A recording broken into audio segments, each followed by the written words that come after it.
Hello, नमस्ते सर्व ताईंना. श्री स्वामी समर्थ. मी रुपाली आणि आजच्या मिनी ब्लॉगमध्ये सर्वांचं स्वागत करते.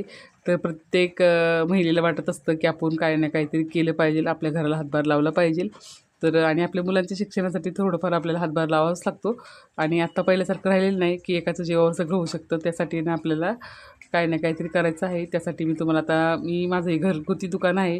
म्हणजे एका साईडला रूम केलेली आहे आणि त्यामध्ये हे घरगुती दुकान चालू केलेलं आहे. पहिलं माझं शॉप होतं, पण लॉकडाऊनमध्ये ते बंद झालं. त्यामुळे मी आता घरीच केले. पण खरंच घरगुती आहे ना सगळ्यात बेस्ट बरं का. जे होतं ते चांगल्यासाठीच होतं असंच झालेलं आहे. का तर मी आत्ता घरी जे दुकान चालू केलेलं आहे तेव्हापासून मला खूप आराम लागलेला नाही. तर माझ्या मुलांना मला शाळेत नेऊन सोडायचं, आणायचं आणि चालत जावं लागायचं आणि 1-1.5 किलोमीटर चालत जावं लागायचं.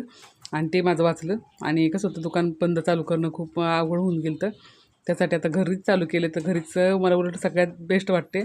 कारण आपल्याला भाडं वगैरे काही द्यायचं नाही. जेव्हा पाहिजे आपण तेव्हा काम करू शकतो. तर मला तर खूप छान वाटतं की आपण काही ना काहीतरी करतो आहे आपल्या घरासाठी. तर तुम्ही असंच नक्की करायचं आहे. आणि आपल्या चॅनलवरचे व्हिडिओ पण सगळ्यांनी पाहिजेत, कसे वाटतात कमेंट करून सांगायचं आहे.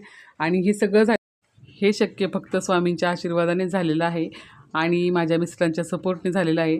तर घरातल्यांनी खरंच सपोर्ट करायचा आहे. ज्या ताईंना असे स्वप्न पाहिजे त्यांना घरातल्यांचा सपोर्ट महत्त्वाचा आहे. तर चला असंच भेटूया छानशा ब्लॉगमध्ये. आणि सर्वांना श्री स्वामी समर्थ. लाईक सबस्क्राईब करा विसरू नका.